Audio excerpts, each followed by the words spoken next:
Монголын улаан загалмай нийгэмлэг нь олон улсын улаан загалмай улаан хавирган сар нийгэмлэгүүдийн холбооны техник арга зүйч Английн улаан загалмай нийгэмлэгийн санхүүгийн дэмжлэгтэйгээр өвлийн төр орогнох байрын туршилтыг онцгой байдлын ерхий газартай хамтран Улаанбаатар хотод 2015 оны 1-р сард 3-7 хоногийн турш амжилттай зохион байгуулсан.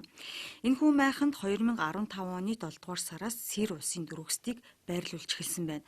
Энэхүү өвлийн майхан нь олон улсын сфер стандартад нийцсэн буюу богино хугацаанд нэг хүнд ногдох зай хэмжээ сайтаагаараа давуу талтай 1.8 метрийн өндөртөө 22.8 м квадрат зайтай. Нийт 30 минутанд угсрах боломжтой.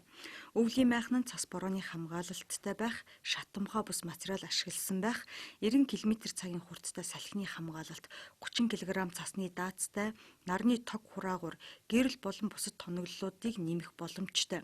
Өдрийн гэрэл ашиглаж гэрэлтүүлэг хийх бүрэн боломжтой. Цонхны хэмжээ шалны тусгаарлагчтай. Мөн хөгжлийн бэрхшээлтэй хүмүүст зориулсан хаалгыг зохион бүтээсэн зэргээр онцлогдсон. Түр орогнох майхан нь Туркийн улаан хавирган сар нийгэмлэг үйлдвэрлэлийг хариуцсан туршилтыг хийж байна.